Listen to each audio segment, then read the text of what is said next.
Chapter 2. Mr. Bennet was among the earliest of those who waited on Mr. Bingley. He had always intended to visit him, though to the last always assuring his wife that he should not go, until the evening after the visit was paid. She had no knowledge of it. It was then disclosed in the following manner. Observing his second daughter employed in trimming a hat, he suddenly addressed her with, "I hope Mr. Bingley will like it, Lizzie." "We are not in a way to know what Mr. Bingley likes," said her mother resentfully, "since we are not to visit." "But you forget, Mamma," said Elizabeth, "that we shall meet him at the assemblies and that Mrs. Long promised to introduce him." "I do not believe Mrs. Long will do any such thing.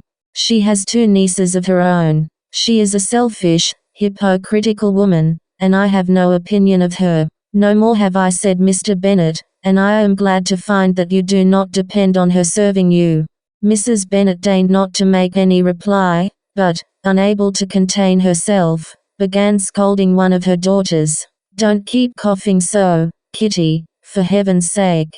Have a little compassion on my nerves. You tear them to pieces." "Kitty has no discretion in her coughs," said her father. "She times them ill. Pride and Prejudice." "I do not cough for my own amusement," replied Kitty fretfully. "When is your next ball to be, Lizzie?" "Tomorrow fortnight." "Aye, so it is," cried her mother, "and Mrs. Long does not come back till the day before, so it will be impossible for her to introduce him, for she will not know him herself then. My dear, you may have the advantage of your friend, and introduce Mr. Bingley to her."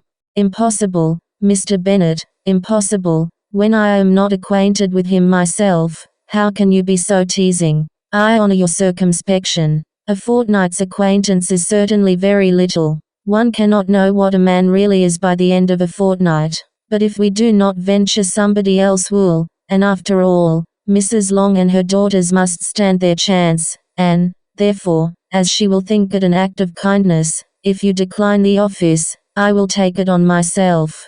The girls stared at their father. Mrs. Bennet said only, "Nonsense, nonsense. What can be the meaning of that emphatic exclamation?" cried he. "Do you consider the forms of introduction, and the stress that is laid on them, as nonsense?"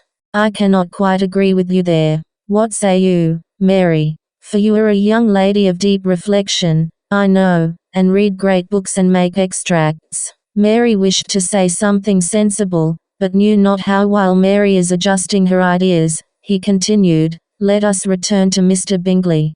"I am sick of Mr. Bingley," cried his wife. "I am sorry to hear that, but why did not you tell me that before? If I had known as much this morning, I certainly would not have called on him.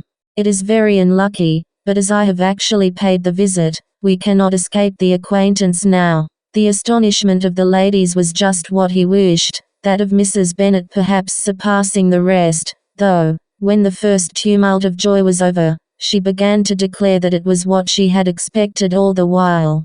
"How good it was in you, my dear Mr. Bennet. But I knew I should persuade you at last. I was sure you loved your girls too well to neglect such an acquaintance. Well, how pleased I am, and it is such a good joke, too, that you should have gone this morning and never said a word about it till now.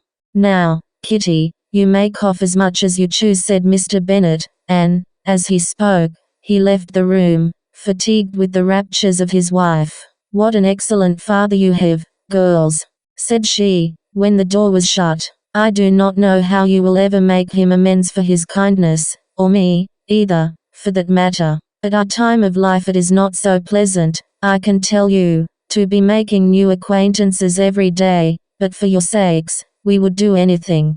Lydia, my love, though you are the youngest, I dare say Mr. Bingley will dance with you at the next ball." "Oh," said Lydia stoutly, "I am not afraid, for though I am the youngest, I'm the tallest."